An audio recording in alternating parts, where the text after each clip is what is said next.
Hey guys, how you doing?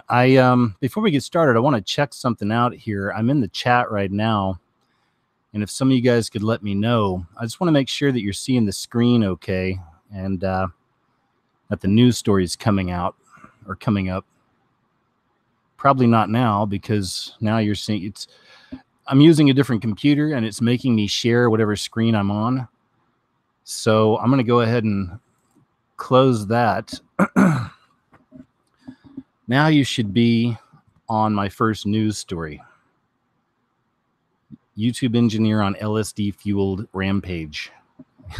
Yeah, we're getting started off with a bang. So since I have to keep my computer on this screen right now, one of my moderators out there, I don't know who's in the chat tonight, but if one of y'all could text me and let me know that you're seeing the first news story and audio's good and everything, please. So I'll wait, because I know there's a little bit of a delay here. But I also want to welcome you, though, by the way. This is KJ's What Happened for the last week. We look back on some of the stranger things that have taken place in the news, and a bunch of random stuff as well. It's kind of a mix. So I hope you all had a good week. I'm glad to be back. Sorry I was away for a week. I'm doing good, though. I had to go, let's see here. Okay, good. Somebody just texted me and said they can see it. So I guess we're all right, man. So I guess I'll go ahead and get started here. But thanks, though, for your prayers and your concern out there. Everything's going good with me now. I'm back. My biggest issue is that I don't like being behind on, on my uploads and shows and stuff like that. So I've got a lot of work to get back into, and I've got 3 videos I'm tinkering with now, and they should be up very soon. Okay, so thanks again for your patience. Anyway, I'm KJ, and let's go ahead and get started. A YouTube software engineer has been charged with multiple counts of attempted murder after taking LSD and ramming a stolen truck into strangers. Batai Kofi, 32, hurt 8 people during a violent rampage after becoming delusional on the hallucinogenic drug. Sergeant Spencer Crum said the tech worker initially lashed out at friends during 4th of July celebrations at a rented home in Bodega Bay. Mr. Coffey allegedly punched a woman in the chest, stabbed a man with a pencil, choked another man, and then punched a 3rd man in the face. It's a rough night. After driving off from the party in a rented car at about 8 p.m., the San Francisco resident is said to have stabbed a security guard in the chest with the sharp end of a garden light. Mr. Kofi then stole the security guard's truck and drove into pedestrians out walking in the Pacific Coast town, hitting 3 people and causing significant injuries to 2 women. The frenzy finally came to an end when a sheriff's deputy shot Kofi through the windscreen of the vehicle, leaving him critically wounded. Kofi and the first woman hit by the truck were flown by helicopters to nearby hospitals and treated for their injuries. The woman received significant injuries that are not expected to be life-threatening. That's good news. The police sergeant added the security guard and second woman hit by the truck were transported to a local hospital by ground ambulance and are expected to survive their injuries. So that's more good news. The 32-year-old was identified by his LinkedIn profile as a YouTube software engineer. Mr. Crum said he initially took 2 doses of acid around noon on 4th of July. I wonder if moderators on YouTube drop acid before they start removing channels and videos. Just something I'm wondering about. At approximately 3 p.m., Kofi became delusional around the home while his friends tried to keep him calm. He added between 4 and 5 p.m., he took 2 more doses of LSD. Shortly before 8 p.m., Kofi wanted to leave, but his friends tried to stop him. He is under arrest in hospital on suspicion of 2 counts of attempted murder, 3 counts of assault with a deadly weapon, and 1 charge of carjacking. Kofi's friends at the rented home were able to treat their own injuries and did not require any hospitalization. Interesting, eh? YouTube engineer dropping LSD and going on a total rampage. It's like something out of a movie. But I wonder, with the YouTube moderators, I wonder how many times they drop LSD before they start removing people's videos and channels. It's just something I'm wondering about. I'm not saying they do. I'm wondering. That's all. Here's something I just wanted to point out to you guys. I thought this was really interesting. So recently, Trent Reznor from the band 9 Inch Nails inducted The Cure into the Rock and Roll Hall of Fame. But I want to show you some symbolism here. It pops up pretty quick. Let's see. So this is the induction to the Rock and Roll Hall of Fame, and we know what angel is in charge of music, right? There it is. It's just something I noticed when I was watching this the other night. I watched some of this the other night, or when it was on. But even right here, man, in the background, I may even toss this into one of my new videos I'm working on, because I'm talking about some Saturn symbolism and just some things about Saturn in general. But it's a big symbol when it comes to the occult and the esoteric. There's literally Saturnalia cults. You can look into that as well. And Saturn's represented all throughout our modern entertainment, but also in royalty, also in real life. Like I said, I'm going to cover some of that in one of the videos I'm working on right now. But so you got 6 hexagons in the background. You got 6 symbols of Saturn, and each one of them have 3 different lights, little yellow groups of lights. So that's the easy one, right? There's 6 hexagons, and then on 3 of those, you'll get a 6 with the lights, and on the other 3, you'll get another 6 with the lights. So there's your 666. And even right here on the 2019 Rock and Roll Hall of Fame induction ceremony is a massive pyramid right there in the background. So we know what angel runs that industry. And I'm not saying all music's bad. Everything originally comes from our Heavenly Father. But everything's been perverted. We're living in the upside down now. Welcome. Hope you're making the best of your time. School teacher tries to sacrifice child. Locals stop tragedy in time. A school teacher and his family reportedly tried to sacrifice a 3-year-old in their house in Udalguri district of Lower Assam on Saturday, but their plans were hindered when the locals intervened and informed the police and media. The teacher and his son were injured in firing by the police, who tried to control the situation. The situation turned violent when people of Ganakpara village in the district informed the police and the media after noticing smoke emanating from the teacher's house. The police said the locals complained that on reaching the teacher's house, they saw members of the family, including women, disrobing themselves while chanting prayers after placing the girl on a sacrificial altar. The priest, armed with a long sword, was trying to sever the child's head, according to locals. The villagers claimed that they asked the family to spare the child, but the members continued with their chanting, and the priest threatened to attack the locals with a machete and an axe. It's not a very nice priest, I'm just saying. When the police and media personnel tried to intervene, the family members started hurling stones and utensils and even set fire to their motorcycle, car, television set, and fridge. The police, imagine the demons in that scene, right? Just all around it. The police then fired 5 rounds in the air to bring the situation under control and rescue the child from the clutches of the family. The teacher and his son were injured in the firing. Police said eyewitnesses told the media that the child was the daughter of the teacher's sister-in-law, and her father had given away the child to be sacrificed in the presence of her mother. They also alleged that the priest had been conducting tantric rituals in the house since the suicide of a girl there 3 years ago.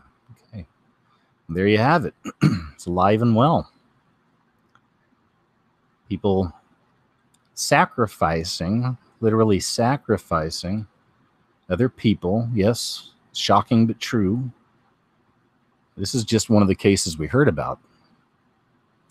They think they can get power through the spirits. Some of them don't even want to call them demons. They're just calling them spirits or angels. They think they're talking to angels.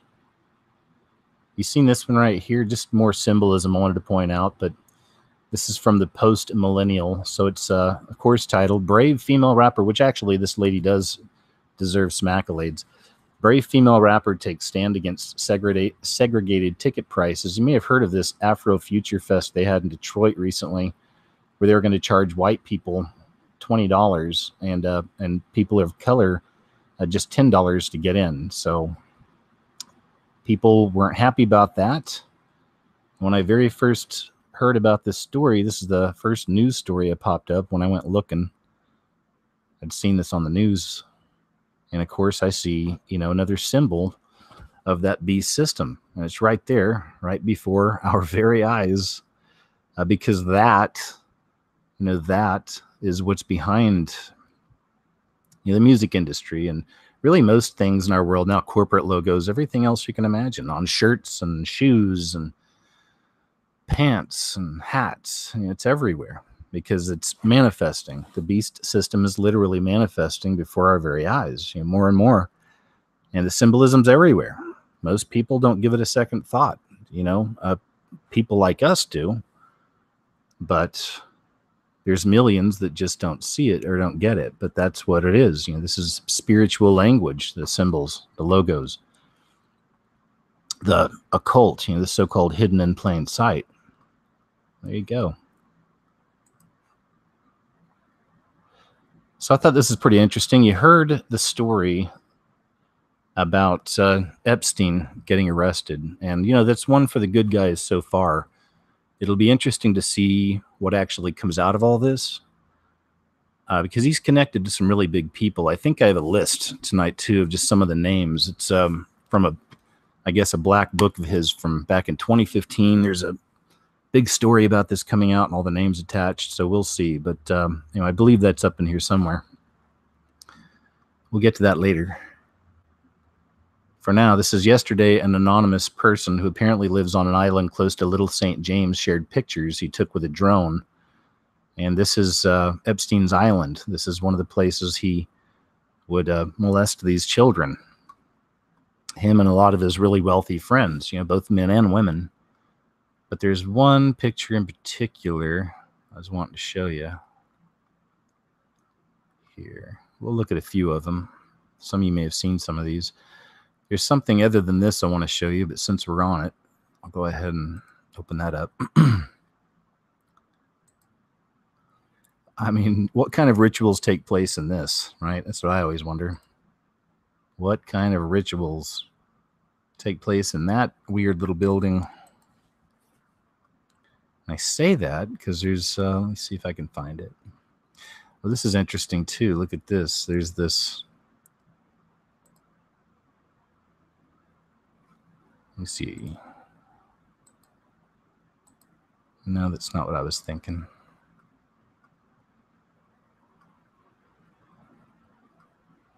Just give me a second. There it is. It's got a statue of Pan. Of course he's got a statue of Pan. So, I've covered Pan a lot here on the channel. You can look into Pan if you're interested.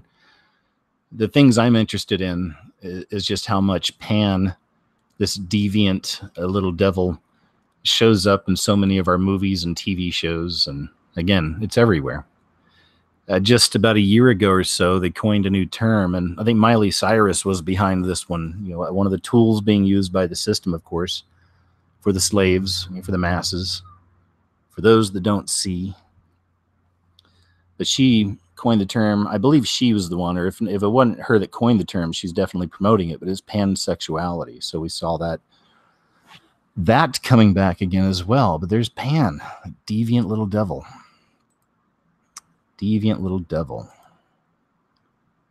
Anyway, just want to share that one with you. A bunch of pictures from the Creeper Island.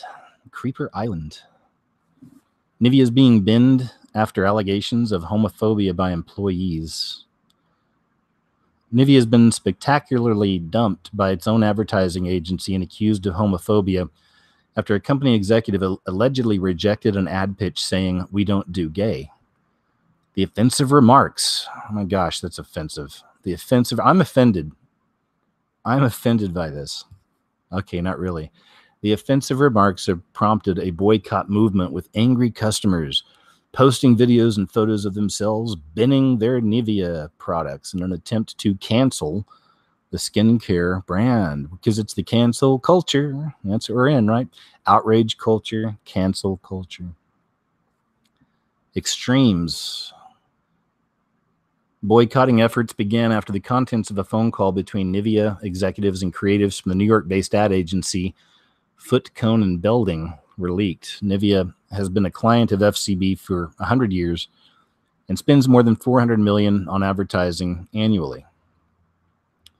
During the conference call, an FCB representative reportedly pitched a commercial in which two men would be filmed touching hands. I mean, I get it. Like, I've seen enough of this. Gosh, I mean, haven't we all? I get enough. We get it. We understand. Most people don't see it for being a depopulation agenda or part of that. But that's ultimately what all this stuff is. It's a deep hatred for humanity. And that's the way I see it. And, you know, under 4% of the world population is being promoted on modern media 98% of the time, it seems now. But anyway, I'm rambling. I'm going to stop. Chubbs is here, by the way. He's actually being very good, so I'm not going to mess with him. Hopefully he just stays here and, you know, lays down next to me and chills all night. We'll see. But if he has anything to say, we'll capture it here on the microphone because he's pretty close. We'll see, okay? I always want him to talk. Some of y'all have heard him talk before. He likes to talk, you know, every now and then, but sometimes he just wants to chill, you know? And trust me, I've thought, you know, I can squeeze. I can put my big meaty hand around that little neck of his, and I could squeeze a meow if I wanted to, but it just, first off, it wouldn't be organic. It wouldn't be natural. And, you know, secondly, I don't think he'd like that, you know? Anyway, the pitch, these guys, this company pitched two men would be filmed touching hands. The pitch was flatly rejected with an executive from the beauty brand allegedly saying, "We don't do gay at Nivea." I'm offended. I'm so offended. How come we can't have our own opinions anymore? Among those looped in on the conference call was a gay advertising exec who had been behind the pitch. FCB released a statement with its CEO, Carter Murray, explaining the decision to sever the century-long partnership came after much reflection and discussion on our creative ambitions. There comes a point in every long-term relationship when you reflect on what you've accomplished together and set your sails for where your journey will take you next, Mr. Murray said. Sometimes that journey ahead demands tough choices that lead down different paths. The company executive's remarks have caused a social media frenzy as people around the world film and photograph themselves dumping their Nivea products. Okay. There you go. What do you think about that? Are you going to dump your Nivea products now? I mean, I ain't going to say anything. I'm just asking. So this is from Mavi. He used to be called Mavi 777. I don't know why he changed it to Mavi XXX. But anyway, I don't think it has anything to do with the prawn industry. But maybe YouTube messed with his other channel. I'm not quite sure. But anyway, I like a lot of his stuff. And, you know, so far my favorite, of course, is Hidden Underbelly 2.0. We all know this. I use a lot of his footage. I appreciate that he lets me show that here. But here's one that's captured from Mavi XXX. Just happened July 6th, and I think this is a fantastic capture. It's very interesting. What do you guys think this could be? We're not going to watch the whole thing, but I'll pull the camera over here and let you listen in.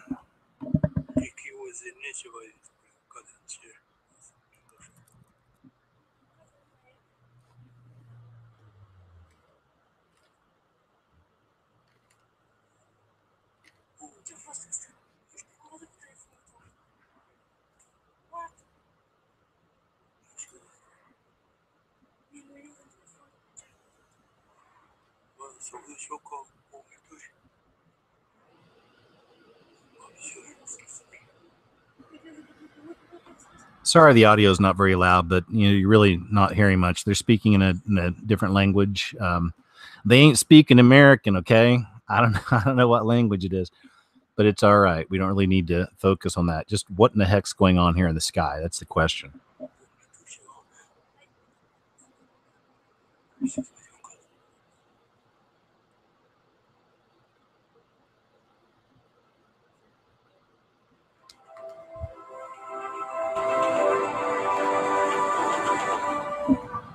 You pretty much get the gist.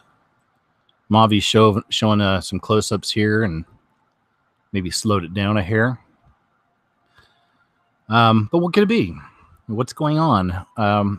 I'm super interested in these kinds of sightings because they're different, you know? I don't like the typical kind of UFO that looks like a ship. I mean, we understand the government has all kinds of technology that they haven't shared with the rest of us. I get that, but I'm more interested in this kind of phenomenon, things that are happening in the skies like this that are strange and kind of unexplained, I guess, for now. And also, of course, the demonic interdimensionals, the shape-shifting light beings, the diamonds in the sky. I'm interested in those things. Okay, so... Oh, they're going to make me turn off my ad blocker, it seems. Well, that wasn't a very important story anyway. Another Florida body found in the mouth of an alligator. You heard about this, man? There have been a few alligator deaths out there in Florida. Any of you live out in Florida?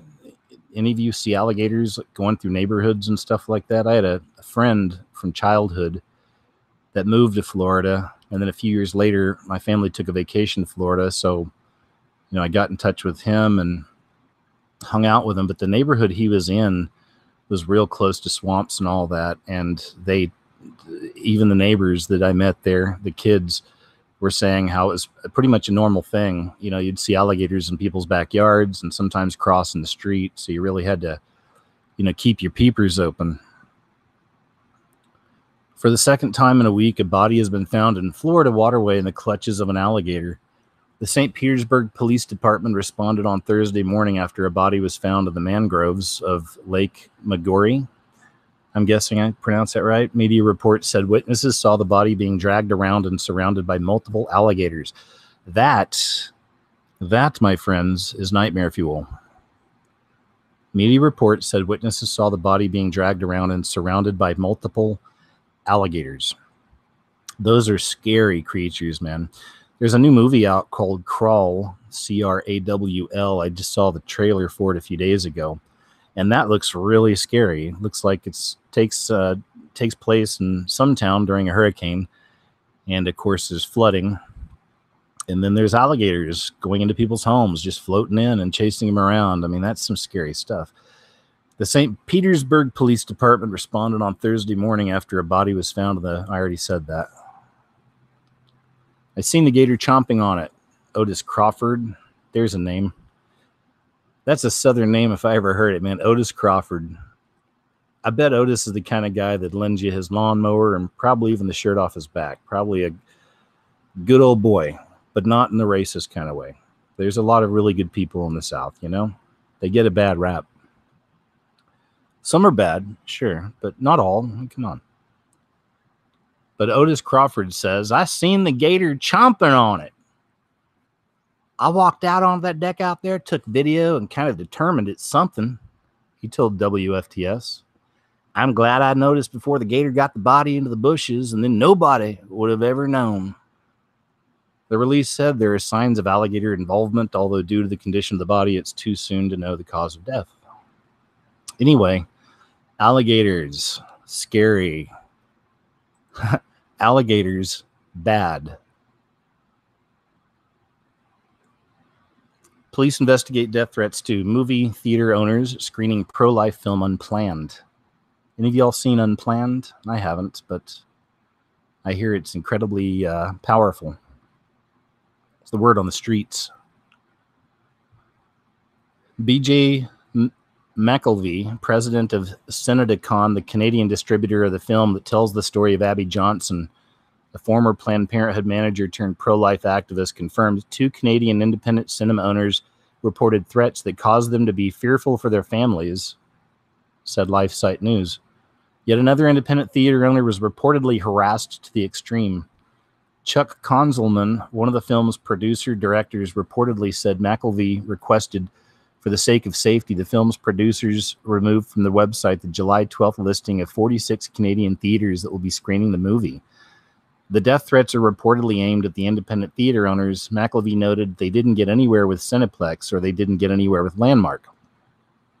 It's unfortunate it's come to that, he said. It's just a movie. The topic's certainly a hot topic.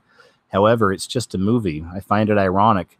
They talk about choice, pro-choice, but they're not giving people a choice to see the movie. I always call this an antichrist spirit because it is on the rise, but it goes back to the cancel culture that we've discussed already a little bit earlier here.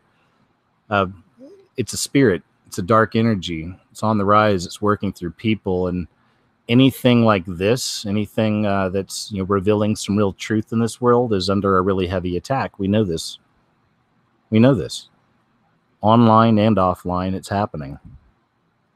Even, the media always portrays it as just a red-blue thing, right? Republicans or Democrats. And, a lot of Republicans are getting, a lot of people on the left are calling for people to go to these Republicans' homes. They went to Tucker Carlson's house. You could probably find that video online. A lot of Antifa people did that. People are spitting on some of these Republicans or people on the right out in public. They're shaming them in restaurants. I mean, we see that spirit on the rise, right? But that's that, if you want to call it the left side or whatever. I don't even like, again, putting things into a left-right category. It's like, to me, it's wheat and tares. It's sheep and goats. That's just the way I see things and classify them. It's just the way I see it. So I see a lot of goats. I see stuff like this. I see tares. According to Kelowna Capital News, threats were reportedly made against theater staff via social media. The staff of Salmar Theaters reported the threats, and Salmar Community Association board member Chris Papworth confirmed Thursday the board agreed to cancel the film's scheduled 5-day run that would have begun July 12th at the Salmar Classic. We have a track record of showing things from a variety of viewpoints. We try not to preclude things because of whatever personal opinions may exist on our board or something like that, explained Papworth. What's different here, certainly in the past, there hasn't been an effort to dox employees. Man, doxing. Some real scuzzbags out there that all about doxing. That's another thing they do. They want to put your name out there and your address out in public. This is what tares enjoy doing. This is what goats like to do. I had some goats try to do this stuff with me in the past too. But that's what they like to do. They want to dox you. They want to try to get, all your personal information, stuff on your family, whatever. They just want to get everything out there so that any freaking loon, that's missing a few screws sees that, and you just never know, but this is why you even see these people, these little demons here, doxing the employees. So it says what's different here, certainly in the past, there hasn't been an effort to dox employees or specifically the general manager by releasing their personal information on social media and then encouraging people to go after them as the one responsible for some heinous act. He added, we just aren't prepared for those levels of hostility towards our general manager. So isn't that something? Isn't that something? Again, it's a cancel culture. So Agenda 2030, I did a video a few years ago when it was all announced. It's an important subject. This is definitely, to me, it's an example of the beast system really coming together. The Agenda 2030, that's part of it. You can look into this, but part of it too is they want to put all humans more in like big, metropolis, bigger cities, and living in smaller spaces. It's going to be easier to control people that way. But I also see another side of this. It's kind of on this particular story that's it's interesting, and it's not a terrible idea. We're not at those megalopolis, metropolis stacked on top of each other mega cities just yet. Okay, but let's just check this out. You'll see what I mean. Would you pay $1,200 a month for a bunk bed in a shared space? Renters in Los Angeles and San Francisco are opting for pods in communal home with a desk, locker, and personal TV. I totally get the appeal of this too. I do. I understand it. But we also see that this is part of a larger agenda. And maybe you don't see that. But again, start looking into, Agenda 2030. They used to call it Agenda 21, but Agenda 2030, which I believe will be ready before 2030, because they're already making some huge moves. I mean, just look what's happening in China. Social credit system, shaming you on cameras when you dare jaywalk and things like this. So we're seeing all this. So we're seeing the control grid grow. 5G is about to be launched. They're working on that now. Anyway, let's read some of this. Podshare, which is 6 locations across LA and San Francisco, provides 10 to 15 bunk beds per space. For $35 to $50 a night, each tenant gets his or her own desk, locker, shelf, and personal TV. Average rent in LA and San Francisco are $2,300 per month and $3,900 per month, respectively. And I lived in LA for several years, and I can attest, I was in a 2-bedroom apartment in the beginning. I moved around quite a bit, but in the beginning for a few years, and I remember paying around $1,500 a month for my share. So we were already paying around $3,000 out there. And this is over 10 years ago. So it was over $3,000 a month for a 2-bedroom apartment. Founder Elvina Beck says most early tenants used to be young adults moving to a new city, but now they're older adults and business travelers. Rules of each space include light off by 10 p.m., no guests, and no, doing naughty things. Grown-up things. Anyway, here's some pictures. I guess I can, yeah, here we go. So there's that. So that's what you get. The beds can be rented from $35 to $50 a night. And the pods, the bed, when you flip it up, here on the bottom, it turns into a desk. And they all have communal living rooms and communal kitchens, laundry machines, and Wi-Fi access. Always the checkerboard floor. I know. It's a part of, they say it's a part of modern architecture. There you go. That's it. That's what you get. Would you live like that? Would you do this? Would you use this? I mean, I'm a bit of my spirit, my heart is a traveling man. I've been kind of locked in the same place since coming back from Central America, but I don't want to say locked, just around family and all that, which is good, but I've been really wanting to get out there again. And I'm still planning on the future.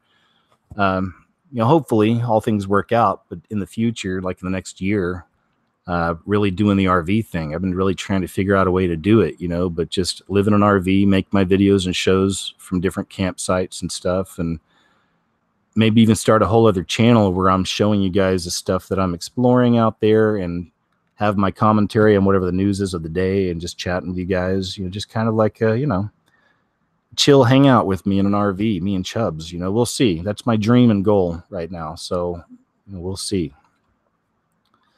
But being that kind of a person, I mean, I'd use something like this for a few nights. I could see that. I get it. It's kind of a cool idea. I'm okay with stuff like that, but I feel that a lot of this is just kind of like the beginnings of ultimately how they want to control this in these super cities stacked on top of each other.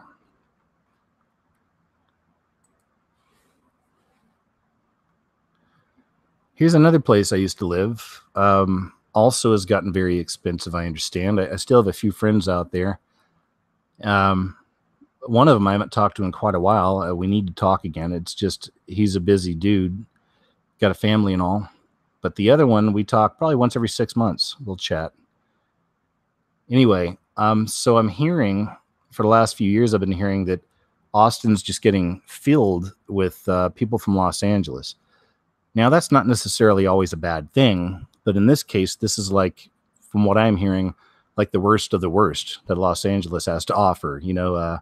Hipsters, that whole kind of thing, that whole kind of culture, because Austin has its own unique, weird, cool kind of vibe. I lived out there for about 2.5 years, I think, about 2.5 years or so, and really enjoyed it. I was in a really cool situation. When I moved out there, I was living in a 5-bedroom house. Our garage had been converted into a band room, and everybody in the house they were musicians. I was the only one that wasn't. But that's back when I first started messing around with my YouTube and all that. So, gosh, this was a long time ago. Man, I think actually it was around 2012 because one of the guys that lived there, Chris, he was a DJ. And he was convinced that 2012 was going to be the ascension.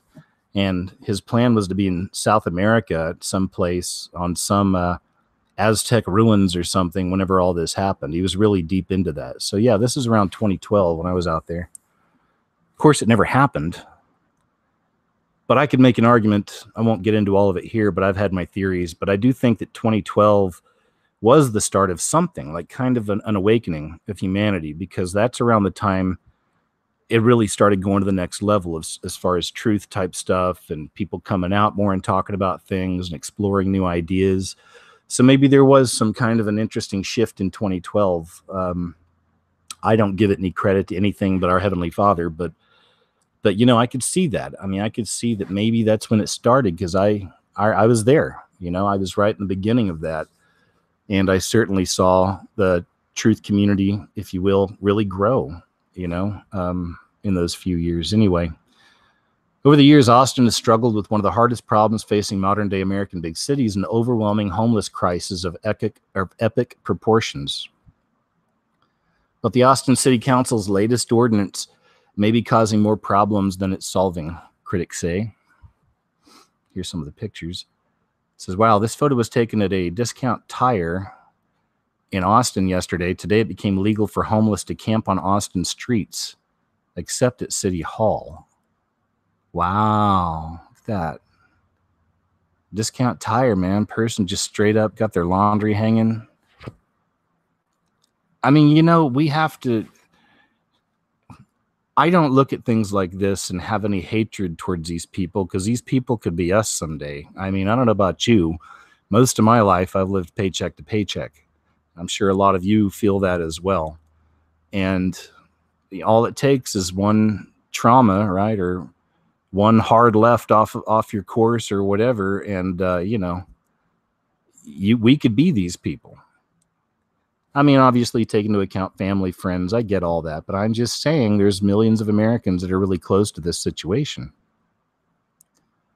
And that's something. So, you know, I care for the homeless. We're supposed to care for the homeless. We're supposed to help the homeless. I'm not helping them right now. I mean, honestly, I know that. But, you know, I'm pretty quick to give somebody some money if I'm out there. Where I live, you know, we don't have a whole lot of that situation. It's not that I'm in some fancy place. I'm just kind of out in the country, you know. Here's a viewer shared this photo of what appears to be homeless individuals grilling in the middle of a median near Ben White Boulevard. I know Ben White Boulevard. Earlier this morning, the Austin City Council passed changes to the ordinance dealing with the homeless population. So it looks like they passed it, and then they suddenly changed it, I guess. Anyway, there's some more pictures. There's a mattress in front of a store. All right, there you have it. There's a lady just straight passed out right in front of somebody's apartment. There you go. It's a shame. I love Austin. Still do. Had a great time there. And it's, again, when I really started making my own videos. I recorded my very first video for my YouTube. I had a channel since 2010, but I started uploading my own content in 2012, and then I got rid of all the other stuff because I was just sharing other conspiracy videos and UFO videos and stuff like that for a few years there. And didn't even have much of a following. I think I probably had 8,000 or 9,000 subscribers by the time 2012 came around. And you can go back on the channel and look, but I just had this epiphany one day. You know, it's like I was getting tired of showing everybody else's stuff. I was like, you know, I want to do this. I could get into this. And I remember seeing a video on YouTube, or a trailer on YouTube, for the movie Rin Tin Tin. It was the animated story about the dog, or the boy and his dog, or whatever. But anyway, right there on the front of it, it was two characters literally doing a Freemason handshake. So I just pulled out my iPhone, turned on the camera, pointed at the computer, and said something like, Spielberg, Rin Tin Tin, Freemason handshake, maybe 30-second long video. And that was it. And that was my very first video on YouTube on my channel. You can go back and look. And mostly in the beginning, it was paranormal, supernatural type stuff I started off with. But man, if you're interested, you can go back and see how I've grown through the channel, how I've grown as a person, and even with everything I do, shows and everything else, like it all came after that. So anyway, I'm rambling again. But it's too bad that's happening in Austin. I love that little city, or big city. It's a big city, actually. This is pretty wild. Hong Kong protesters are killing themselves after leaving chilling last messages slamming Chinese oppression. 3 people are known to have jumped to their deaths in the last 3 weeks, 2 after leaving messages in support of demonstrations against a new law that would allow extradition from Hong Kong to mainland China. I guess, let's see. This girl died after jumping off a high-rise building. She wrote against extradition to China on the walls of the building before jumping. Wow. I mean, this is... Wow. These people are becoming martyrs over this. Critics of the proposed bill say it would erode Hong Kong's judicial independence and allow China to target opponents in the territory. Hong Kong authorities have sought to suppress mass demonstrations opposing the bill. What's the bill? Oh, that one. Okay. Hong Kong authorities have sought to suppress mass demonstrations opposing the bill in recent weeks, sending riot police armed with batons and pepper spray to break up peaceful protests. Since the end of British rule in 1997, Hong Kong has been governed under a one country, two systems arrangement with Beijing, with its citizens enjoying broadly more freedoms than those in mainland China. This week saw protests brandishing the Union Jack as they took control of Hong Kong's Parliament building. Reports have now emerged of protesters killing themselves and leaving final messages voicing support for the demonstrations. One woman, a 27-year-old identified on social media as Zita Wu, posted on Facebook before jumping from the International Finance Center, a shopping center and office building, the Times reported. Whoa. Keep it up, Hong Kong, she wrote. I wish I could see your victory. Everything makes me feel that there is no tomorrow. A second woman, a 21-year-old student named Lo, jumped from a high-rise apartment building after writing against extradition to China. A 35-year-old man is also known to have jumped from a construction awning on the Pacific Place shopping center after police spent hours trying to talk him down. A 10-hour manhunt involving hundreds of strangers rallied on social media was launched this week after a man posted on Facebook saying that he intended to kill himself. The man was later found in the same building from which Miss Wu jumped and was tended to by social workers. Carrie Lam, the head of the Hong Kong government, has agreed to suspend the planned extradition law but refuses to abandon it or stand down. Monday night saw protesters storm and occupy the building that houses Hong Kong's legislature, half the members of which are not elected, but appointed by a committee accountable to Beijing. Bonnie Leung, an opposition MP who has helped to organize the protest, told the Times, a lot of young people are taking their lives because they see no hope. This emotion is not only about politics. The surging cost of rent and property have put young Hong Kongers under economic pressure unknown to their parents. On top of this is the gradual encroachment on civil liberties. The Hong Kong government says the bill is a necessary step to fight crime and that China is an important strategic partner, but opponents fear that it would not resist politically motivated requests from Beijing. The new bill would create a system for case-by-case fugitive transfers between Hong Kong and China. Okay, we got it. I get it. It's intense, though. It's intense.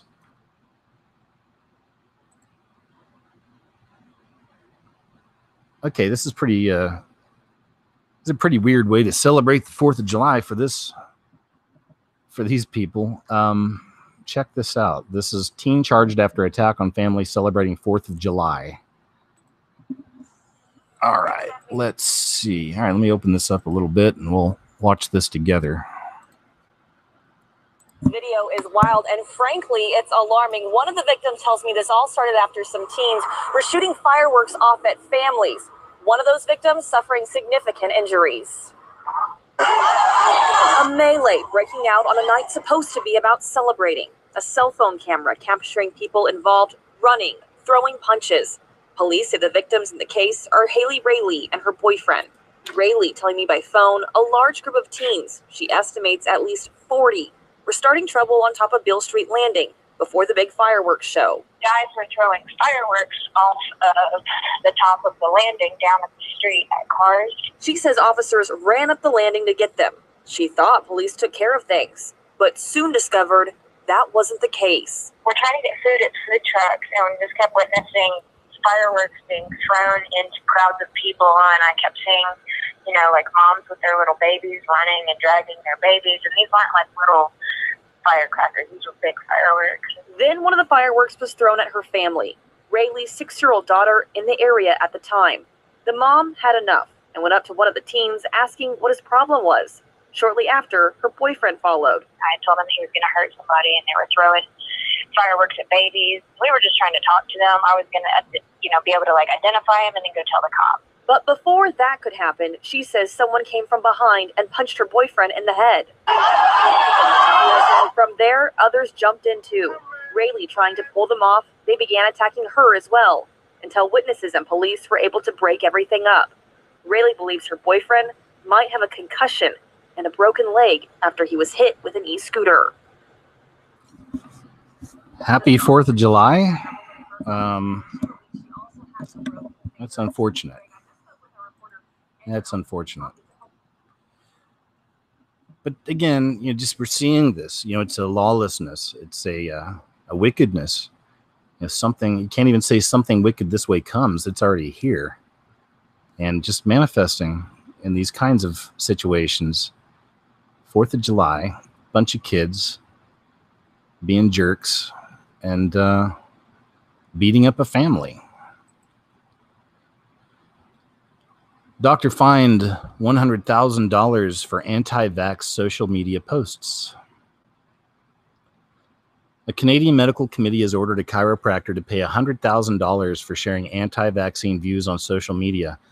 The ruling, publicized Thursday, orders Dr. Dana Churchill of Halifax to pay the Nova Scotia College of Chiropractors for, quote, professional misconduct after she shared her personal views that vaccinations could be harmful. Oh no, I can't believe she said that. Ugh, I tell you, like I said in the beginning, this is truth. All truth. Anything truth is under attack. Dr. Churchill's conduct brought the profession of chiropractic into disrepute, the committee wrote. The college maintained social media posts Dr. Churchill made in 2018 were an egregious breach of the National Chiropractic Association's guidelines, which reportedly order chiropractors not to discuss vaccines in any capacity. According to the CBC, Dr. Churchill was responsible for social media posts outside her scope of practice, which were harmful to the public, the committee wrote, noting she was defiant of regulators and refused to delete certain posts. Good for her. Dr. Churchill maintains significant social media activity which is outside the scope of practice of chiropractic in Nova Scotia, despite direct instruction to stop. That is egregious conduct. The committee also noted that Dr. Churchill refused to bend to pressure, maintaining her personal views are her personal views and that she, quote, does not retreat from those views that vaccines can cause harm.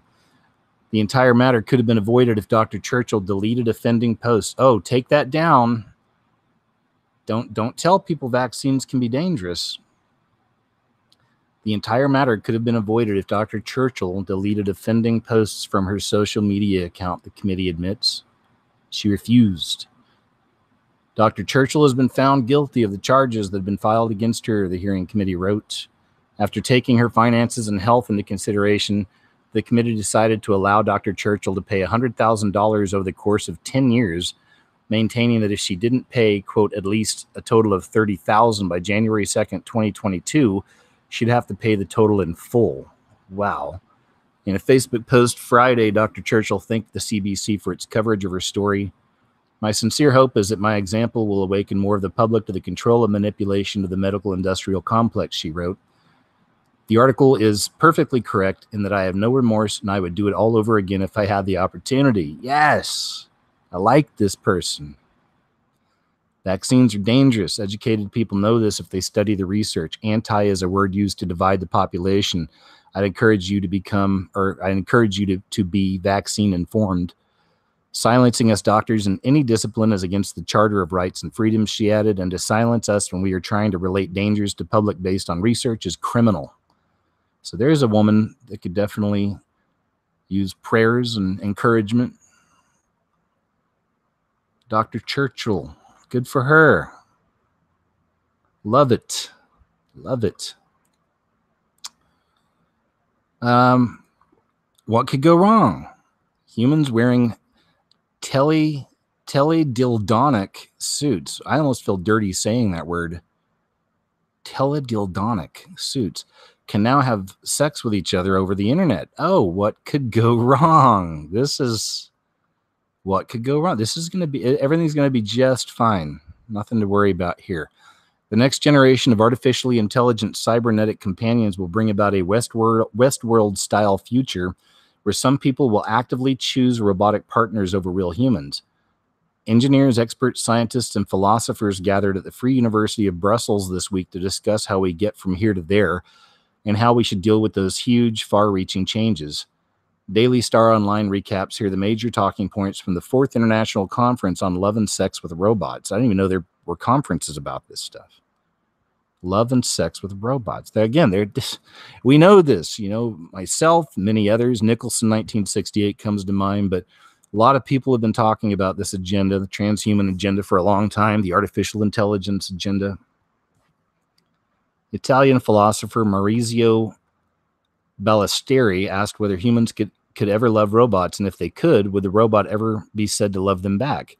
He envisioned a future generation of sex robots that will look less and less robotic. He said robots will also start to imitate the physical appearance of humans in a more convincing manner and become even more humanoid. Their skin will be soft and endowed with numerous sensors that make it sensitive to the touch, with a heating system to keep it a natural temperature. Their behavior will also become more realistic. We can believe they reciprocate our affection. They will not only listen to us, but they will be able to sustain conversation and be responsive to our smiles. At this point, many people may find it hard to resist their appeal. The robots would actually give everything and ask for nothing in exchange. For some, it could be the ideal love. He went on to speculate whether once robots are, quote, perfect companions that never upset us, we will come to replace other humans in our emotional life altogether. Meanwhile, mathematician and scientist Rudolf Arnold focused on the human side of sex technology. There's that dirty word again, teledildonics. I don't know why I feel weird saying that word. It feels dirty, feels naughty. Teledildonics, the technology of connecting sex toys via the internet for remote erotic play, is to him an important part of mankind's interconnected future. He discussed Play Me, a new device consisting of a tiny pneumatic butt probe connected to a pressure sensor and a bodysuit with integrated vibrators. Okay. The device would enable people separated by geography or perhaps disability to share intense sexual experiences. He explained when both partners are wearing the device, as a real-time exchange of emotions and corporeal feelings is possible. Leonard M. Gomes exhibited a similar touch-sensitive system called Touch You, which he said in combination with actual sex robots explored the concept of using the body as a remote sex interface. Finally, Eleanor Hancock discussed the emergence of a feminist movement against sex robots, Kathleen Richardson's campaign against sex robots. Hancock argued that radical feminists are wrong when they refuse to accept sex robots and sex technology, a point echoed by Alice Fox, who suggested that the spread of sex robot brothels may provide more help to sex workers and sex trafficking victims than any other strategy employed in the last 100 years. There you have it. There you have it. They want us to be having sex with robots while wearing teledildonic suits. Or maybe with each other. I don't know. From far away. I'm just so not with this. You know, the real thing can be complicated enough as it is. Not to get too adult here with you. I'm just saying. Now I got to put on a teledildonic suit and plug in a bunch of stuff, and I just count me out. All right? In case you're wondering, no teledildonic suits for me. Oh, and this is a follow-up to one of the stories we did on the last show. I think it was the last show, or maybe it was a couple weeks ago. Remember that kid, a little teenager, and he recorded a conversation with one of his teachers where, you know, the kid was saying there's only two genders, and that set the teacher off, right? So anyway, the kid got expelled. Excuse me. Here's the follow-up. Teen who said there are only two genders expelled from school. GoFundMe shut down. A Scottish 17-year-old who was suspended for filming his teacher telling him that he could not say in class that there are only two genders has been told he cannot return to his school. Now this guy here, I Hypocrite, I guess is the Twitter, says, I've set up a new fundraiser page for Murray. I'll do a quick video after work tonight with all the updates and developments.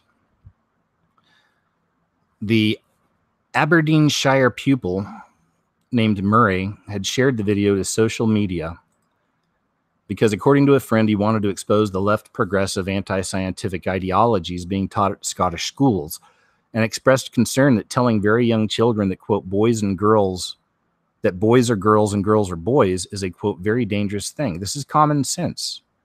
This kid's being punished for having common sense. Welcome to the Upside Down, folks. Take a seat. We're going to be here for a while. Excuse me. Let me take a drink here real quick. Excuse me 1 second. Yeah. Tonight it's Gatorade Zero. That's not a plug. They're not paying me any money. I just like it.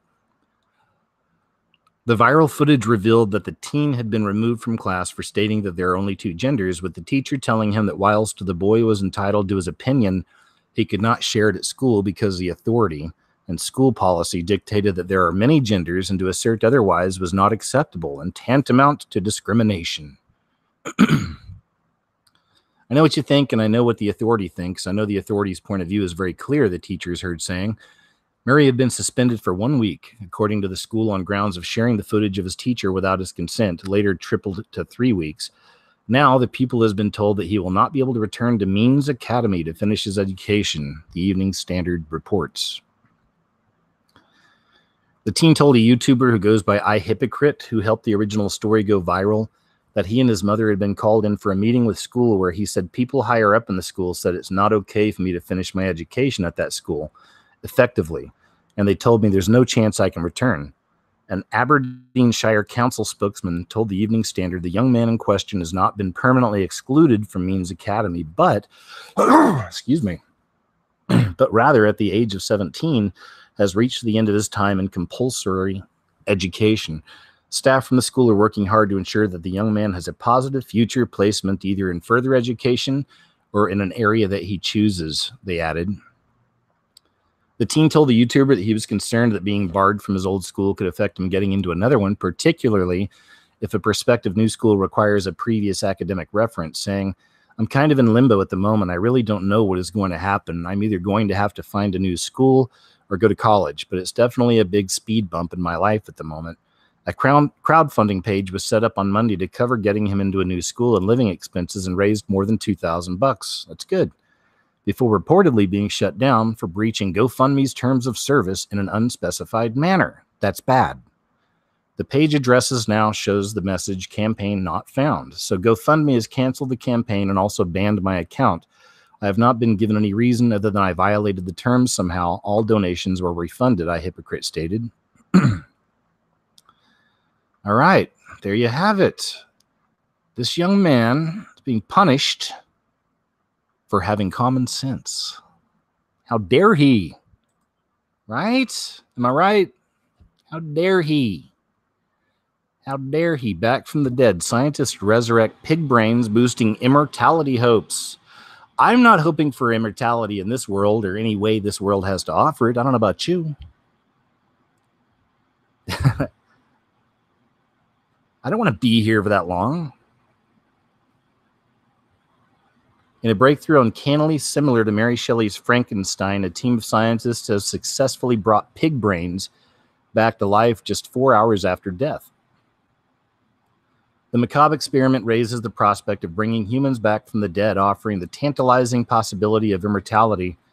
Circulation and cellular activity were restored using tubes that pumped a chemical solution replicating blood into the decapitated heads. As a result, billions of neurons began acting normally. It remains unclear whether the pioneering technique would work on a recently deceased person, the U.S. team said, but it opens the door to salvaging mental powers in stroke patients and the development of new treatments which boost recovery of neurons after brain injury. The gruesome Frankenstein-style experiments open up a huge ethical debate. Senior author Professor Ninad Seston has described the results as, quote, mind-boggling and, quote, unexpected, but believed the technique could work on humans. Professor Seston, a neuroscientist at Yale University in Connecticut, said, the intact brain of a large mammal retains a previously underappreciated capacity for restoration of circulation and certain molecular and cellular activities multiple hours after circulatory tests. His team obtained 32 pig brains from abattoirs and placed them in their system known as Brain X, which mimics pulsating blood flow known medically as perfusion at normal human body temperature of 37 degrees Celsius. Over a 6-hour period, Professor Seston and his colleagues observed a reduction in death of the brain cells. There was also a revival of some cellular functions, including the firing of synapses, vital connections between neurons that transport signals. That's heavy. It's heavy. Some heavy stuff there. But I can't say all of this because I have an audience that's all over the place, and I love that about you guys. A lot of you don't even agree with most of the things. Not a lot, but I'd say some of you don't agree with a lot of the things I say or that I do in videos and shows, but you still come around and, you know, you're nice about it, and I appreciate that. I do. I like having an audience it's kind of all over the place, and especially I like having an audience that thinks for themselves. You know, I never try to tell you what to think. I never try to act as some, you know, a leader of something or some movement or whatever. I mean, we're all individuals, and I respect that about everybody here. I know I'm rambling again, but thank you for thinking for yourself. And if you ever doubt any of these things I cover here on the show or anything else on the channel, you know, I always say, look it up for yourself, you know, do some research. And there you go. Let's move on to the next story.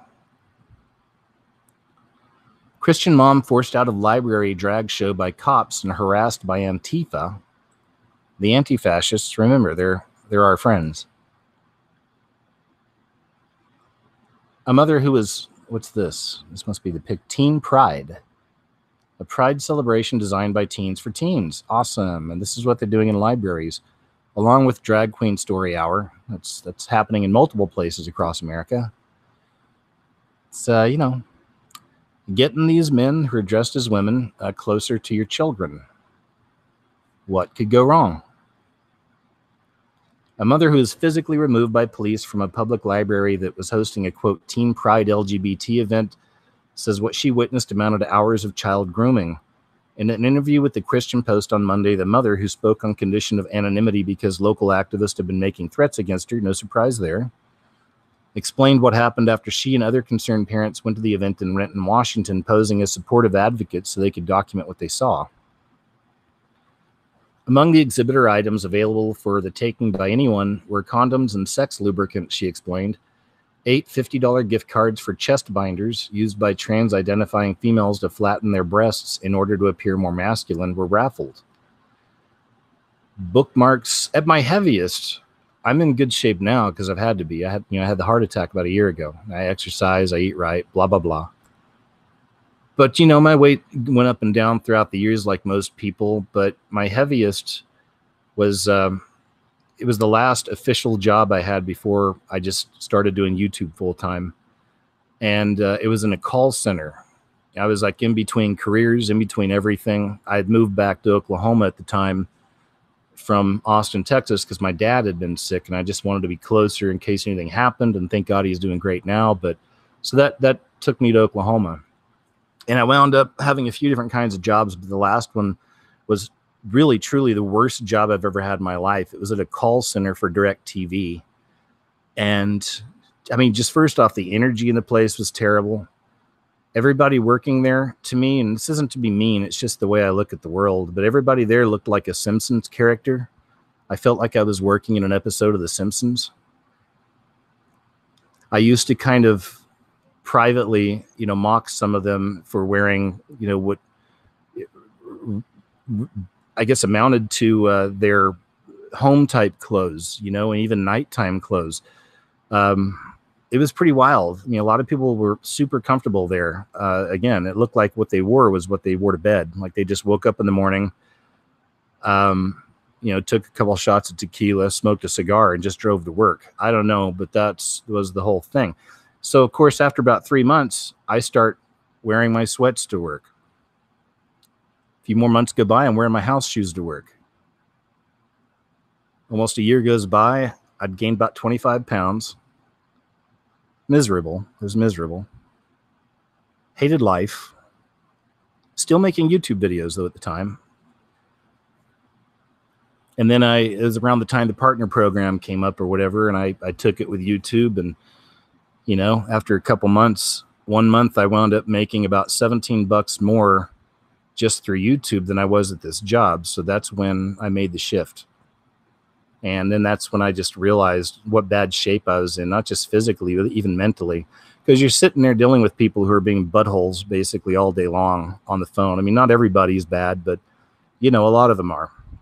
And a lot of them are mad for good reason. The company had screwed up something or wasn't broadcasting something or messed up the bill. So, you're on the front lines of that.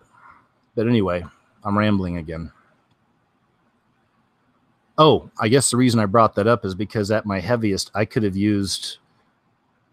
could have used some chest binders. I had some really big boobies there it's a long time ago, but I'd grown some really big boobies for a dude. So, a chest binder back then might have been a good idea. Not that anyone could see my boobs though, because I usually wore really big sweatshirts. Again, I was in a bad place, folks. Don't judge me. I came out of it. All right. I'm better now. Bookmarks shaped like wieners, inscribed with a lewd message that employed book titles like Moby Dick, Lord of the Flies, and 50 Shades of Grey as double entendres were also freely given away. Photos of these items were sent to the Christian Post and have been posted online. The library website described the event as suitable for tweens and teens. Video footage of the event that was shared with CP shows Planned Parenthood representatives instructing the youth how to make dental dams out of condoms and latex gloves in order to prevent infection during oral to butt or butt to vaginal sex. Okay. It was explained that making dental dams is necessary because the skin of the mouth is vulnerable to infection. Footage also shows an exhibitor explaining to a library guest the purpose of internal condoms for people with vaginas. Okay. All right. I'm going to go put on my teledildonic suit and I'll meet you at the library. All right. After a drag show where one drag queen performed a striptease dance and another howled like a dog, we showed that video, I think, last week, for everyone in attendance, concluded at 5 p.m. Library staff announced on the intercom that the library was closing and adults who were not there with a teen had to leave. We're not leaving. What are they going to do after that? If they want all the adults to leave, what's going to happen? The Tacoma area mother told CP, recounting her thought process at the time. From 5 p.m. to 5:30, the library hosted a sex advice panel, and the information and questions that were exchanged were explicit and seemed to encourage young people to engage in sexual acts. The mom said, "I saw kids in there who looked like they were as young as 10. It was really gross." CP reached out to King County Library trustees inquiring how this explicit event came to be approved, but did not hear back by press time. No surprise there. All right. I think I've had enough. You had enough of this story? We get it. We get it. We know what they're doing. So this one's really interesting. This has to do with the Torah codes in this case, but all this stuff originated, they used to call it the Bible codes. And I've always been into mystery and, conspiracy and all that stuff. That's the kind of head I've got, and I've always been that kind of a person, always interested. I'd mentioned before, I didn't really truly wake up until when I was out in LA, and then I wound up making the scariest movie ever made. It was in that period of time that I really started really looking into stuff and really finding out, oh, okay, this stuff's all connected, so. But when I was in Maui, Hawaii for a couple of years. I was in the Coast Guard 8 years, active duty. And 2 years I was in Maui, Hawaii. This is a long time ago. I was at a search and rescue detachment in Malaya Harbor. I don't even know. I'm sure it's still out there. And there's only 9 of us out there. It was a small unit. But I remember being out there, and that's when I first heard about the Bible code, and they were selling books on it and all that. So I wound up, getting some books on the Bible codes and all that. And I just found the stuff really fascinating at the time. And then I kind of dropped it as a subject and hadn't really looked into it since. I never have covered it on the channel. I don't know. I just let it go, But anyway, I recently saw this here. And this is a guy named Richard Shaw. He's talking about the Torah codes. And if you've never even heard of this stuff before, these people are saying what they're showing is that not everybody, because it's not everybody shows up in these Bible codes or Torah codes. It's not every individual, but some. Some people show up in these, and it's interesting what we find. So let me see. I think this one right here is. Let me see what he's talking about here. It just happened that way. Okay. Okay, check this out. Ancient Hebrew. Art Levitt looks at it kind of mathematically, like Professor Rips does. Rotenberg's totally different because he's at like the coding level himself. I mean, all these guys are incredibly brilliant, talented, and I love hanging out with them. So here we go. It's one of my favorite tables. It's beyond coincidence to me. So you have this whole line of text. It says, what is their heart? United States, the abomination unto the Lord, and 90-degree angle at the same angle as this, Obama and Hillary. And then right here, the left. And right here, crossing it, they are defiled. But the weird thing is, all this came up under the plain text, an abomination unto the Lord, Deuteronomy 17:1. And they didn't, Glazerson didn't force this table to end up on the plain text that actually said that. It just happened that way. So, and then at the very bottom it says, cursed will be the taker of bribery. Now that's just one example. You can check this out for yourself. I think he talks about Trump back here too. Let's see what he says about Trump. Hope you can hear that okay. This computer's audio isn't quite as loud as my other one, but, I think you can still hear, pretty good. I don't know. I can't look at chat. You might all be yelling at me right now, but let's go ahead and check some of this out on Trump. All right, the Trump codes. Now, you have to understand these codes were found before Trump was elected. Trump will cancel the agreement with Iran. Iran is at the top of the page. And the word Cyrus appears. Trump, Cyrus, Donald, Iyar, that's the Hebrew calendar month for when he was elected. Here's another one. Trump, Donald, lover of Israel, U.S., will be elected 5777, which is 2017, when he was inaugurated. The president, chess fan, elected November 8th, the second month Hebrew calendar. In the plain text, it says that. Here's another one. Donald, United States, Cyrus, president, chess fan. So the interesting thing about the Cyrus thing, Donald Trump is the 45th president.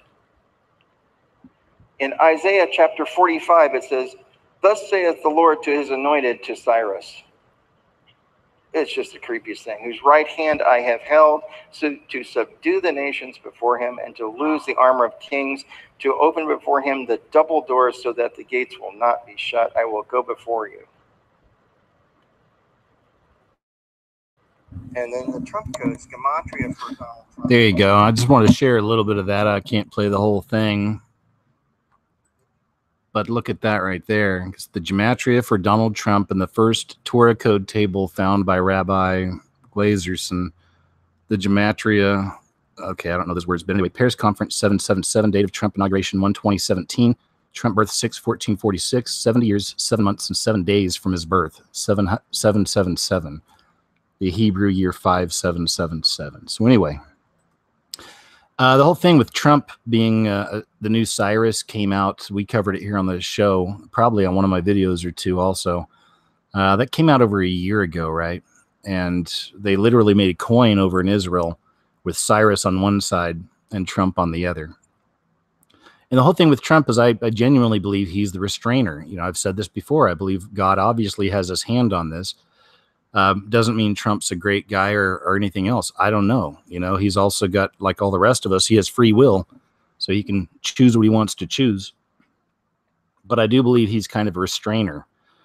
I was going to say, hopefully I'm wrong, but then again, I don't know. But as far as he's a restrainer for the event, you know, the event, I've been saying in videos and everything else for a few years now that Trump very well could be the last, quote, president. And, you know, the event will happen on his watch. And then we'll have the real emerging of the Antichrist, you know, the last leader. We'll see. We'll see. But that's what I pick up on. And that's what I've been seeing for quite a time now. So, but if you want to watch that for yourself, it's on Prophecy Watcher's YouTube channel, Richard Shaw, those amazing Torah codes. I just gave you a little bit, but there's so much in there, and it's all really, really interesting. So if you want, go check that out sometime.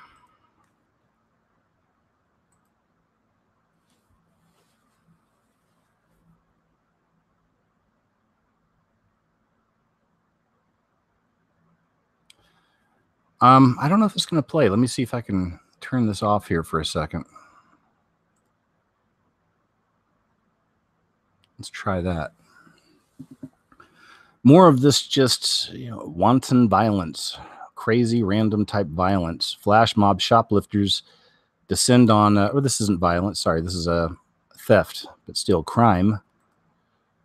And let's see if we can play the video here, if there is a video. Yeah, I think there is. It's coming on right after this ad. 7, 6, 5, 4, 3, 2, 1. Anyway, this is the video of, I guess, a bunch of kids walking into this store and taking what they want. But, you know, I see this, and again, to me, it's lawlessness, you know. Just more lawlessness. Is that 2 Timothy that talks of that? I can't remember. It talks of the mockers and violence, rise in theft, and just wickedness in general. And that's the video. There you go. Okay. NBC News again. All right. I'll turn it off for you this time. There we go. It's another example of the way, again, it's the way that culture's changing, and most of us don't want it to change this way, but it's happening anyway. You know, Mad Magazine is always a satire magazine. It satirized everybody, political people, celebrities, whatever. And it's always, it was goofy. You know, I can't remember ever laughing real hard after reading a Mad magazine, but as a kid, I had Mad. I used to go pick it up. Thought it was funny, weird, didn't understand it most of the time. But, you know, as an adult, we look back and it was all just satirizing things. But, you know, the death of comedy and all this has also been talked about for the last few years by many people. We've seen that. Even comedians themselves are seeing it. And this is what we're seeing. You know, they're changing our language. You know, our language is being changed. And they don't want us cracking jokes anymore, especially at someone's, especially towards somebody or towards a group. You know, you don't want to hurt anybody's feelings. But Mad Magazine to come off newsstands largely in publishing new content. Starting with issue 11, the famed satirical magazine will feature best of and nostalgic content from its 67 years. Mad Magazine, the satirical publication famous for asking, "What, me worry?" and its gap-toothed, big-eared mascot Alfred E. Newman is coming off newsstands and will largely stop publishing. DC said that after issue 10, there will be no new content except for end-of-year specials. We've already read most of that. DC did not explain the decision. The magazine was founded in 1952 by editor Harvey Kurtzman and publisher William Gaines. It debuted as a comic book in 1952, then switched to magazine format 3 years later. Long-running comics and features include Spy vs. Spy and a back page that folded to reveal a hidden image. I forgot about that. Every back page you folded and had a hidden image. Forgot about that. It's cool. Parody songwriter Weird Al Yankovic was among those lamenting the news on Twitter Wednesday night, saying he was profoundly sad to hear about the developments. I can't begin to describe the impact it had on me as a young kid. It's pretty much the reason I turned out weird. Goodbye to one of the all-time greatest American institutions, Yankovic wrote, ending the message with the tribute, "Thanks, Mad." Hashtag.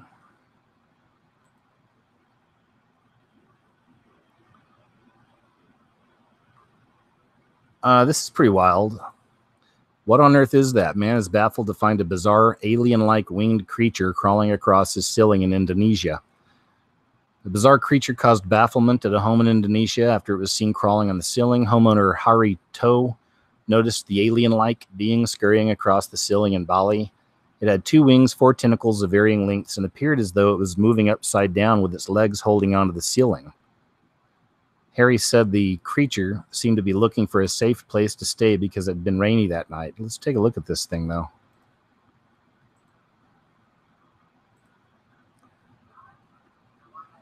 Imagine seeing something like that hanging from your ceiling. Look at that.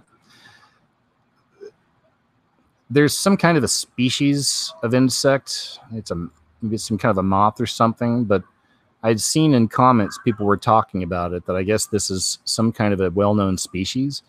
But how can this be a well-known species if most of us have never heard of it before, or at least seen one that size? Maybe that's what it is. Maybe this is just a really big one. But look at that, man. Can you imagine walking into your living room or even laying down in bed at night? You got to get up and maybe get a drink of water. You turn on the nightlight and boom, there's that thing just hanging from the ceiling. Just hanging, just sitting there looking at you. And look at that, man. That's big. Whatever that is, it's big. So, yeah. I don't think it's alien. But that helps with the clicks, I'm sure, for Daily Mail. However, there you go. Let me see if they try to explain it down here. Oh, here we go. It appeared to share certain characteristics with a species called Creatonodus Genghis, which is native to Southeast Asia and Australia. Like the mysterious creature, they have wings and 4 tentacles known as scent organs. They're used to produce pheromones, a type of chemical substance in a bid to attract mates. All right. There you have it. Turn on that nightlight. Grab a little glass of water. Boom, right there it is, just hanging from your ceiling in your little bedroom.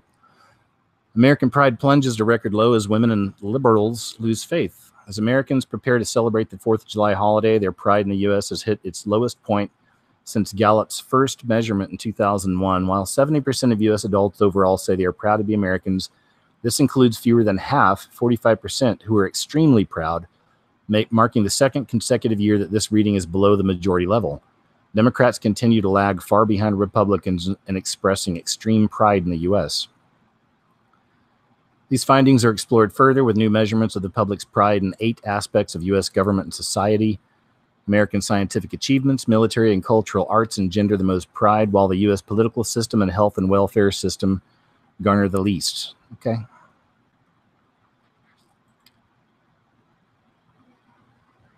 Woke, go broke, they say. Woke brawny paper towels dumps buff men in pine forests and replaces packaging with butch women in flannel shirts. What could go wrong? This is nonstop, though. This whole agenda is just so obvious, and it's so in our face. And this isn't helping the cause for women.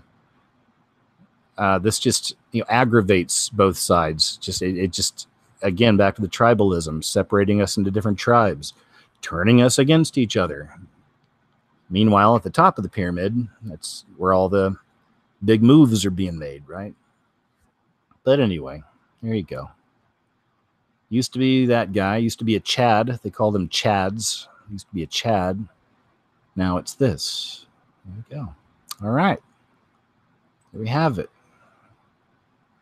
Mom's eerie message about heaven after she died for 27 minutes. Tina Hines, who could barely speak, reached out for the notebook and immediately scribbled down a message. It's real. She claims she saw heaven after her cardiac arrest, and when her loved ones asked her what the note referred to, she just nodded upwards. Tina went into cardiac arrest before going on a hike in Phoenix, Arizona with her husband. The mom of 4 was revived, but went unconscious again before paramedics arrived. And there she is. A pretty gal, I'd say. In total, she had to be resuscitated 6 times before getting to hospital. For 27 minutes in total, she was effectively dead. Describing what she saw, Tina said it was so real, the colors were so vibrant.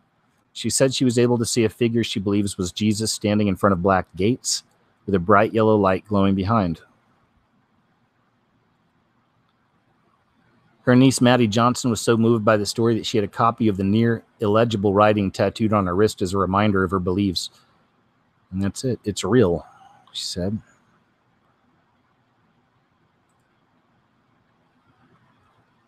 Again, back to that cancel culture and that just spirit of hatred and wickedness. Family of Minnie Ocasio-Cortez, or whatever her name is, age 8. So family of Minnie AOC shuts down her social accounts after threats. You ever seen this kid before? It's funny. I mean, not like har funny, but, you know, it's funny because I know it irritates people that I don't agree with. A Democrat staffer doxing Republicans. There we go, doxing again. A Democrat staffer doxing Republican senators who backed Brett Kavanaugh. A mob of Antifa thugs attacking a gay reporter in Portland. And now death threats against an 8-year-old girl. Welcome to the tolerant left. After receiving death threats and harassing phone calls, the family of Ava Martinez has shut down all of the social accounts of Minnie AOC, the little girl who went viral for mocking New York Democratic Rep. Alexandria Ocasio-Cortez. Ava will not be doing any more Minnie AOC content, the girl's family said in a tweet. The left's harassment and death threats have gone too far for our family. We've been getting calls on our personal phone numbers. For our safety and our child's safety, we delete all Minnie AOC accounts. So they're terrorizing the family. That's part of all this whole thing is doxing and all that's terrorizing, to terrorize people. Minnie AOC's Twitter, Instagram, and YouTube accounts are shut down. Her Twitter handle was taken over by another user who tweeted from the account saying they want to prevent a leftist takeover of the handle. Anyway, there you go. I guess this has to do with how the child's taking it. Says she's disappointed at not doing Minnie AOC going forward, but we explained that this is for the best and she's okay with it. The little girl's family had one message for those on the left who harassed her and her family. The world has seen Ava's beauty, talent, and charm, which are the whole reason for Minnie AOC to begin with, and no amount of hate or anger will change that. All right, there you go. There you go. And here's one. It's coming up July 21st, so you still have time to reserve your tickets if you want to go to the Luciferian March for a One World Government, and that's going to be in Kauai County, Hawaii, Sunday, July 21st, 2019, 10 a.m. to 8 p.m. Going to be a long day.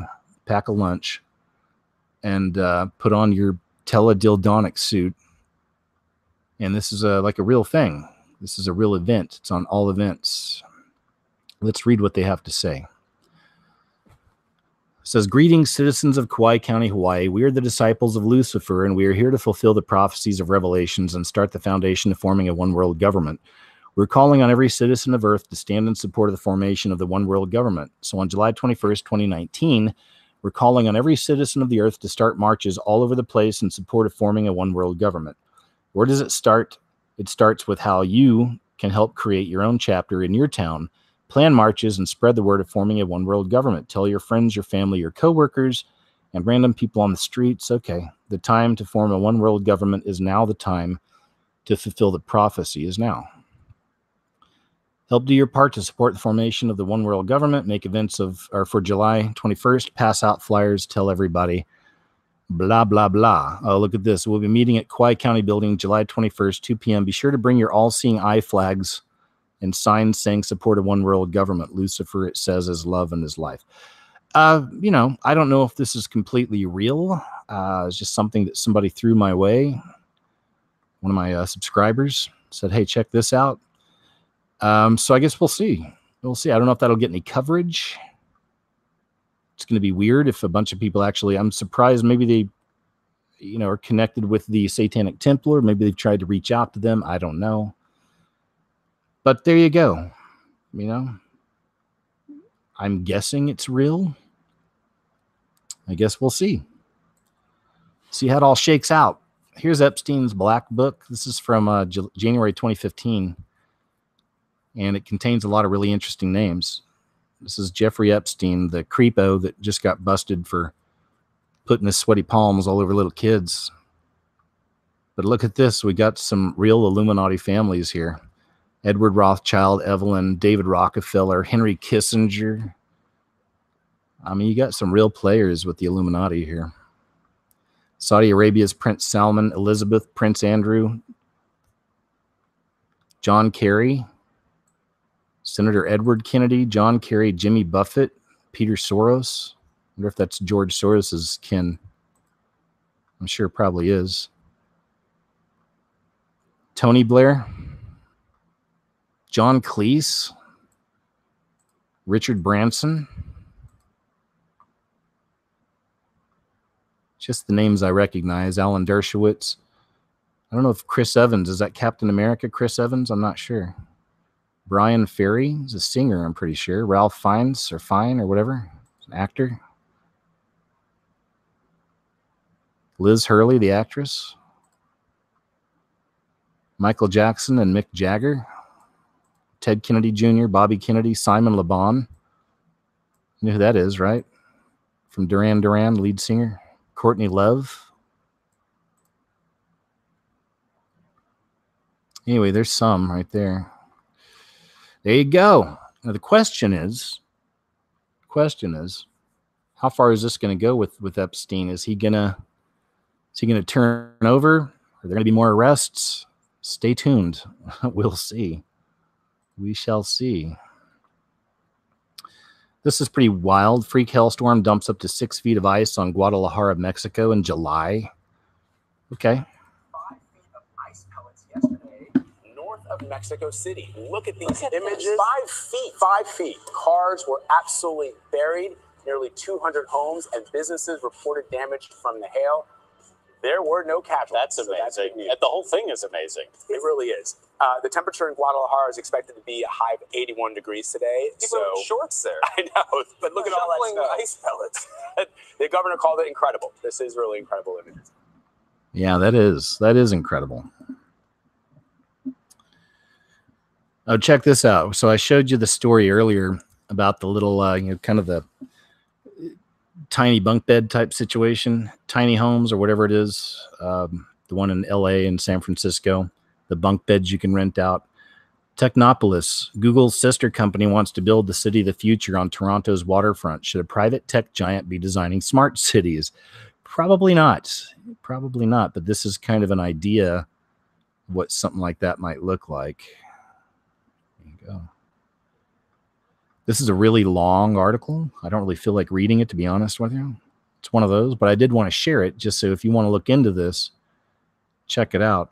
This is on governing.com. Technopolis, Google's sister company, wants to build the city of the future on Toronto's waterfront. Should tech giants be designing our cities? The Pillars of Light are back. These are from July, I guess it's yesterday. Pillars of Light appeared again in the province of Sulu this year and were captured in several photos shared by netizens. Just want to share some of these. They say this has to do with the light reflecting off of ice crystals. And I can believe that with these, but I've done some videos in the past about literal beams of light that people are seeing all over the world. They're touching the ground and shooting all the way up into the sky. You may have seen some of those as well. What's really weird when you get close up to those images, and these are, I mean, there's just one in Texas a while back. It was a straight up beam touching the ground and going up into the sky. And you get close to these in some of the photos, you literally look or see on the edges of it. The ones I've shown in the past, there's a couple that look like there's almost tentacles or something kind of like little bitty arms kind of like popping out the side. I know that sounds nuts. I don't know what it is. I don't know if they're actual tentacles or not, but it's interesting. So there are pillars of light that could be paranormal or supernatural. These right here are explained, I believe. But I still think they're really cool. And I just wanted to throw that out there. How's that?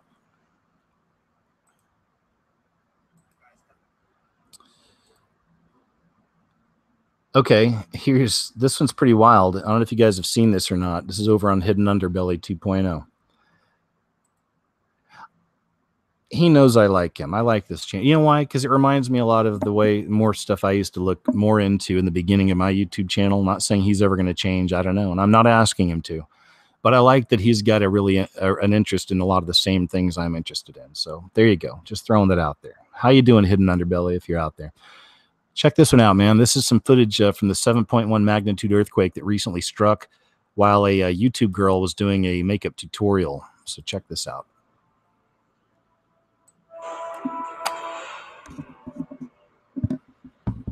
Let's get started on the red lip. A lot of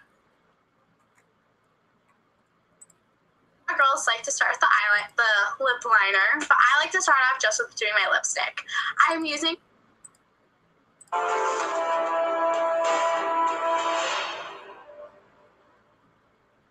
Let's get started on the red lip. A lot of girls like to start with the lip liner, but I like to start off just with doing my lipstick. I'm using my mom's Bobbi Brown. It's the red number 10. There you go. It's a really pretty color. She just got it brand new, so shh, don't let me know we're using it. So let's just start. You want to start by filling in that little top part. It looks like a heart on your lip. Just kind of get it in there. Fill it in a few different times just to kind of get a real deep color. And then kind of go in here at the bottom.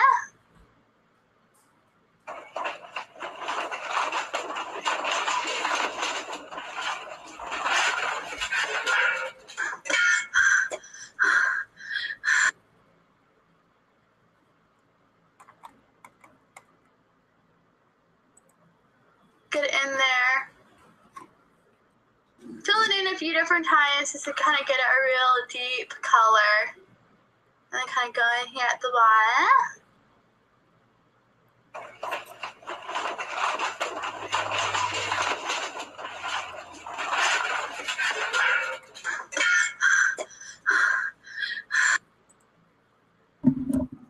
Have you ever been in an earthquake? Have you ever felt one?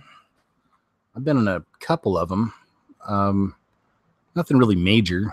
There's a few out in Los Angeles when I lived out there, but saw a few chandeliers shaking around a couple times, stuff like that, but never anything like what that young lady experienced. That had to be traumatizing, I'm sure. And this is a really disgusting new trend. Here's some new footage. This is from a YouTube channel called Drama Daily. July 6th, 2019, this is published. But this is some new footage of people doing this all around the nation now. But now there's a new really disgusting trend where people are going into grocery stores and stuff like this and licking different products. There's a bit of a variety here, so I'll show you a couple of these. But here's one.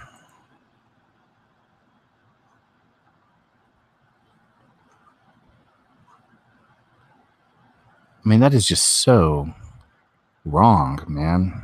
Again, it's that spread of lawlessness. It's a wicked spirits. There's one. I'll show you a couple more. Here's the most famous one. This is the girl that I guess started the trend, perhaps, or at least she's the first one to be caught. I'm not sure what's going on right there. Let's see what we got here. Oh yeah, here's one.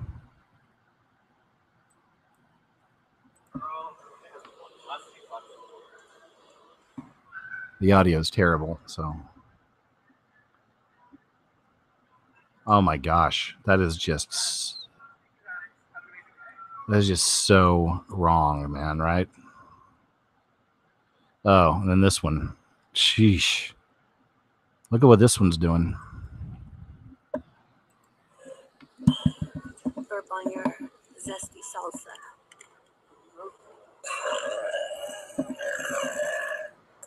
Burp on your mashed potatoes. I bet you wish you could buy all the products that I just burped on, huh? Too bad. I know that sounds so stupid.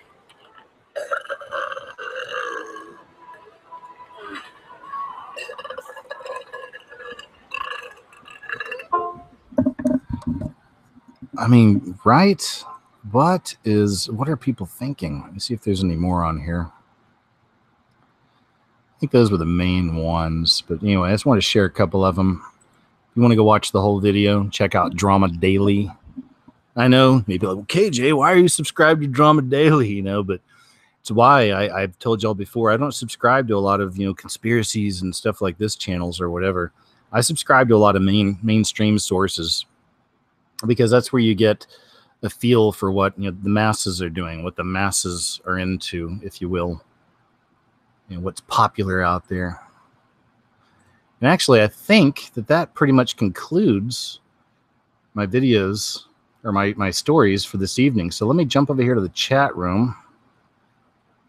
Let me find that. There it is. There we go. Now I'm back in the chat. I'm usually a little bit behind you guys. But hey, man, I just wanted to jump over here and once again say thanks a lot for being here. Hope you had a good time. Hope you learned a thing or three. It's always nice to see you. As I told y'all, I'm doing a lot better, man. Last week, I had to deal with personal type stuff, health type things or whatever. But I got a pretty clean record. There's one issue I've got to deal with, but I'm not here to get into all that stuff. I appreciate your prayers out there and your encouragement. Everything's better. My biggest issue right now, as I've told y'all before, is I'm behind on videos. So this week, I've got a new broadcast tomorrow, 1 o'clock in the afternoon. Me and Casey from Enter the Stars will be chatting about all kinds of stuff. Some of you may remember that Casey and I go all the way back to my rigged reality days, a long time, like 7-8 years ago. So used to have him on a lot, did a lot of catching up with KJ shows with Casey. If you guys don't even know who he is, it's Enter the 5T4RZ YouTube channel. He's deep, he's interesting, he's my friend, and we always have a great conversation. So we'll be here tomorrow. And I got a couple videos, should be up over the next few days, man. I'm back at it. I was still tinkering with videos last week, just wasn't feeling too hot. But I've got 3 that are ready to roll. I really appreciate y'all's patience with me. I always say that because it takes me time to do the kind of videos I'm doing and to make what I make. So thanks so much for your patience with me. And on that note, I'm just going to leave with kind of a closing prayer. I always like to do that, guys. So I'll just say, Heavenly Father, thanks once again for the fact that I have a platform here and the fact that there's great people out there all involved in this community. And Lord, please bless us all. People are under a lot of stress these days, lots of anxiety. A lot of people are freaking out. I see that in comments and messages. And, I know it's out there. And even I feel that stuff sometimes myself. So please comfort us, Father. Anybody out there on the edge, not really sure what to make of this world, and they don't know you yet, Father, I pray that you'll touch their hearts, lead them to Christ. And on that note, I love you. And in Jesus' name I pray, amen. So there you go, guys. Short and sweet. Once again, man, I really appreciate you guys. Thanks so much. Be here tomorrow, 1 o'clock in the afternoon. Got another live show with Casey, and I got more stuff coming up this week. I'll keep you updated. Take care until then, okay? And I'll talk to you guys later.